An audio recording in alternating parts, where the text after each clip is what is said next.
What if everything we thought about the career ladder was wrong? We're about to dive into a totally different way of looking at a career in public service, and it all started with one official simple question when they felt like they'd completely hit a wall. So picture this, you finally get that promotion you've been working so hard for. It's a clear step up, right? But instead of feeling on top of the world, you just feel, well, stuck. It's this exact feeling that sparked the whole idea we're going to break down today, and it's something I think a lot of us can relate to, no matter what we do for a living. So let's get into the specifics. We have a public official in Korea who gets promoted to the 6th grade, which is a pretty big deal. But when they move to their new post, instead of feeling energized, they just feel like they're going nowhere. They've climbed another rung on the ladder, but the view is exactly the same. They found success, sure, but fulfillment? That's a whole other story. Now, the answer this official got wasn't your typical career advice. It wasn't about networking or taking on new projects. No, it was a completely radical reframing of what a job in public service is even for, not for the government, but for the employee themselves. Okay, so here's the core idea, the real game changer. Stop thinking of your public service career as a ladder you have to climb. Instead, start thinking of it as a school, a place of learning. Your entire career path is actually a curriculum that's been designed just for you, for your own growth. I mean, this just redefines everything, doesn't it?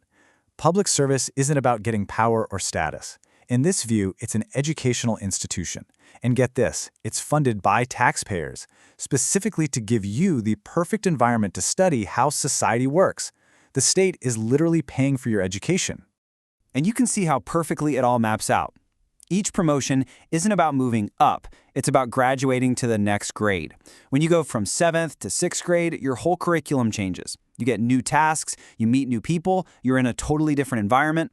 Each level is like a higher quality course, and it even comes with a bigger stipend, your salary, so you can focus on your studies. So, if your job is a school, what happens when you've learned everything you can? Well, this leads to a really crucial point. Every student eventually has to graduate. Knowing when it's time to leave is just as important as knowing how to learn in the first place. And this quote just hits so hard. If you stopped growing, if you're not being challenged anymore, then staying in that job just for the paycheck isn't security, it's stagnation. You're wasting the one thing you can never get back, your time. You're not a student anymore, you're just taking up a seat in the classroom. So how do you know it's graduation day? Well, the signs are pretty clear.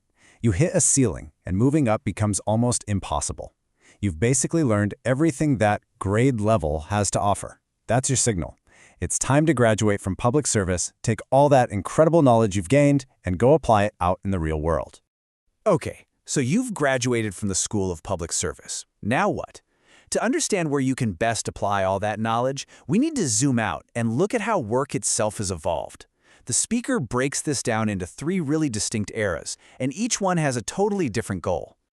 Here's how it unfolded. First, you had the era of commerce, or Dangsa. Then came this big growth period, the era of the enterprise, or Kiop. And now the argument is that we're in the era of business, or Psyop. I know, these words might sound kind of the same, but understanding the difference between them is the key to finding your real purpose after graduation. Let's really break this down. Commerce is super straightforward. The goal is to make money, and the main thing you need is capital. Simple. Enterprise is what we saw during those huge economic booms. The goal was all about growth, and the key resource was talented people. But business, in this new, specific sense, is completely different. Its main goal is to serve other people, and its most important resource is a powerful ideology, a real purpose. And here's where we get to a really bold, maybe even shocking claim.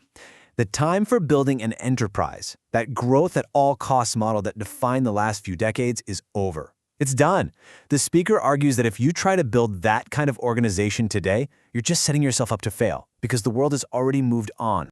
So if the age of the enterprise is over, what does it actually mean to do business in this new era? This is where everything we've talked about really comes together. It connects your personal growth to a much, much bigger purpose. This is how you earn genuine respect.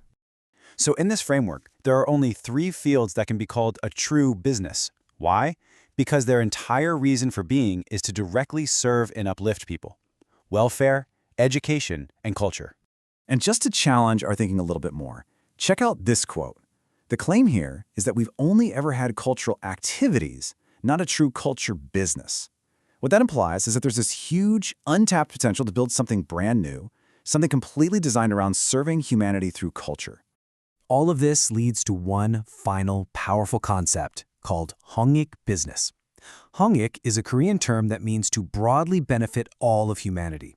This is the ultimate goal. It's the highest application of everything you learned in your studies, using that knowledge to directly help society. And that, the speaker says, is how you earn true, lasting respect. This lays out the final difference so clearly. You've got the enterprise builder who's always looking inward, focused on growing their organization by grabbing up talent.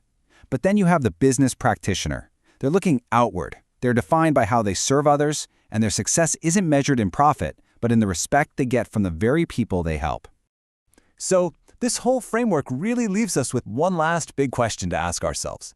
When you look at your own work, what's the ideology, the real why that drives you? Is it just about building an enterprise focused on its own growth? Or is it about practicing a business that's truly designed to serve humanity?